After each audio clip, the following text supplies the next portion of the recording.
गोरखपुर सानहे में एक कलीदी मुलजिम बनाए गए थे डॉक्टर कफील, उसके बाद इनको क्लीन चिट मिली और उस मामले पर इन्होंने किताब लिखा है।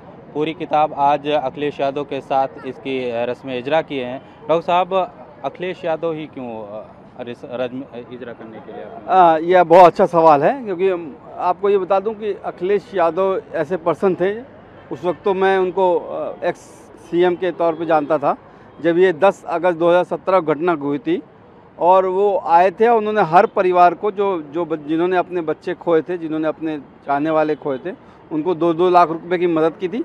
और पिछले 5 साल से बीआरडी ऑक्सीजन ट्रेजेडी के बच्चों के परिवारों के आवाज़ उठाते रहते हैं, तो मुझे लगा कि वो सबसे सही बनते हैं। लेकिन बीजेपी ने तंज कसा है कि अखिलेश यादव आज डॉक्टर कफील के जेल वाली किताब पर को रस्म इजरा कर रहे हैं, कल आज़म खान जो जेल में रहे उस पर किताब की रस्म इजरा कर रहे हैं। इन चीज़ों को कैसे देखें? देखिए, बीजेपी को तो बुरा लग रहा होगा कि सच्चाई सामने आ गई है। अगर आपको ये पता हो, ये बुक मेरे बारे में नहीं है, आपको ये देखिए कि मैंने उन मासूम बच्चों को जिन्होंने बीआरडी मेडिकल कॉलेज में ऑक्सीजन के खिलाफ कमी से दम तोड़ा है, उसके लिए। और दूसरा जो ये सबूत है वो शायद उनको पच नहीं रहा होगा, क्योंकि मुख्यमंत्री योगी आदित्यनाथ जी बार बार पिछले 5 सालों से ये कहते रहते हैं कि मुझे पता ही नहीं था कि ऑक्सीजन कमी हो गई। लेकिन आप ये लेटर देखिएगा, 6/4/2017 को लिखा हुआ है, अप्रैल 2017 में। किसको लिखा है? मुख्यमंत्री को लिखा है, स्वास्थ्य मंत्री को लिखा है। और ये लेटर देखिए कब का है? 9 अगस्त 2017 का है, यानी एक दिन पहले का। तो ये कह ही नहीं सकते कि हमें पता नहीं था। और पुष्पा सेल जो सप्लायर है ऑक्सीजन का, उसने इन्वेस्टिगेशन ऑफिसर को बताया हुआ है कि 10% कमीशन मुझसे मांगा जा रहा था। आपको जान के हैरानी होगी खुर्शीद भाई कि इसमें मैंने एक कैरेक्टर भी बनाए हुए हैं। आप देखिए सरकार के कौन कौन कैरेक्टर हैं: अनीता भटनागर जैन, आशुतोष टंडन, हिमांशु कुमार, राजीव रतौला, सिद्धार्थनाथ सिंह, योगी आदित्यनाथ जी। इसमें से योगी आदित्यनाथ जी को छोड़ के सारे लोग गायब हो गए हैं। इनको हटा दिया है खुद योगी आदित्यनाथ जी ने। न सिद्धार्थनाथ सिंह हैं स्वास्थ्य मंत्री, ना ही आशुतोष टंडन है। तो उनको भी पता है सच्चाई क्या है, तो इस तरह तंज तो करेंगे ही। तो इन बच्चों की लड़ाई कब तक लड़ेंगे? और जाहिर है जो जैसा कि आप दावा कर रहे हैं कि जो गोरखपुर अस्पताल में ऑक्सीजन की कमी से मौत हुई थी बच्चों की, वो लड़ाई लड़ता रहूँगा। ये लड़ाई कहाँ तक पहुँची है और कब इसका अंत होगा? अप्रैल मई में जब कोरोना की सुनामी आई तो मैंने देखा कि दिल्ली, मुंबई, बेंगलोर, लखनऊ, कानपुर जैसे बड़े बड़े शहरों के मेट्रोस के बड़े बड़े लोग जो करोड़पति है, वो ये सोचते थे कि हेल्थ इज़ अ कमोडिटी, जिस दिन पैसा फेंकूंगा अच्छा से अच्छा इलाज मिल जाएगा। उनको भी ऑक्सीजन के लिए, दवा के लिए और बेड के लिए तरसना पड़ा, तड़पना पड़ा, मरना पड़ा। लेकिन मेरा अपना मानना है कि आज भी चाहे उत्तर प्रदेश का, चाहे बिहार का, चाहे राजस्थान का, पूरे नॉर्थ इंडिया का, गांव का, ग्रामीण जो पहला कांटेक्ट होता है डॉक्टर से, प्राथमिक स्वास्थ्य केंद्र, वो पूरी तरह से टूटा हुआ है, सफ़ेद हाथी की तरह काम करता है। तो ये लड़ाई सिर्फ ये बीआरडी ऑक्सीजन ट्रेजेडी पे नहीं ख़त्म होगी। ये लड़ाई तब तक होती रहेगी जब तक हमारी स्वास्थ्य व्यवस्था पूरी तरह से सुधार न जाए। दूसरे, जब ये इंसिडेंट हुआ था तो एक वादा किया गया था कि 20 लाख रुपए हर परिवार को दिए जाएंगे और एक नौकरी दिया जाएगा, लेकिन वो आज तक नहीं दिया गया।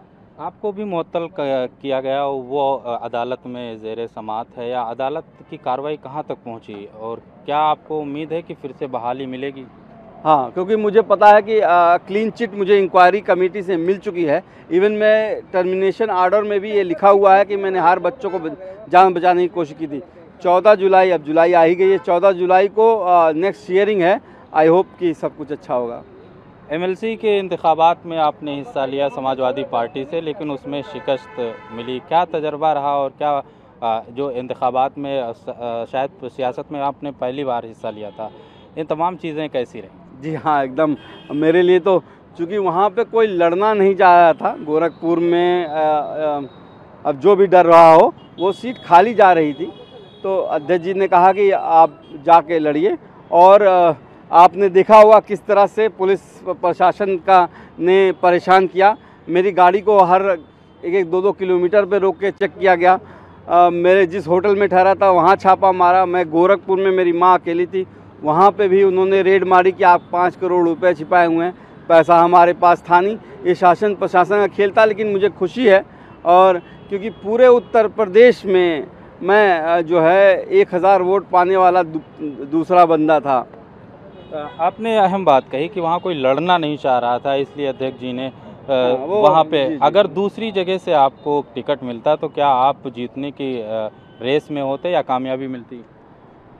हाँ, देखिए ऐसा है कि ये जो एमएलसी का चुनाव था वो शासन प्रशासन का चुनाव होता है, और जिस तरह से डेमोक्रेसी को पूरे ऑल ओवर इंडिया में आप देख रहे हैं, अभी महाराष्ट्र का नया एपिसोड आपने देखा होगा कि एक तरह से लोकतंत्र को ख़त्म करने की कोशिश की जा रही है। मुझे ही लगता है कि कभी कभी सिस्टम में आना पड़ेगा, और राजनीति में भी एक दिन आना ही पड़ेगा। उत्तर प्रदेश में कार्रवाई हुई, बुलडोज़र की कार्रवाई हुई और बहुत चर्चा रहा बुलडोज़र का। जो कार्रवाई हो रही है उसको किस नज़रिए से आप देख रहे हैं? एकदम एकदम वही कह रहा हूँ। कोर्ट भी इस बात को कहता है कि लोकतंत्र को ख़त्म करने की कोशिश की जा रही है।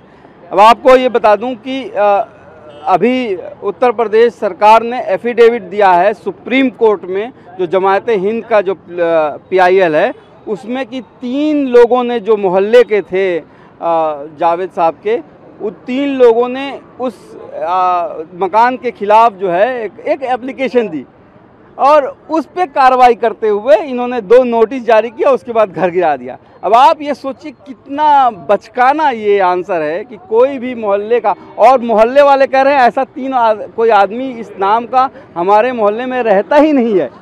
तो आप उस बंदे को 3 लोगों को जो है जो कोई भी किसी के खिलाफ भी घर का वो दे देगा तो आप उसको उखाड़ नहीं सकते। और जावेद साहब के नाम घर था भी नहीं, उनकी अहलिया के नाम घर था।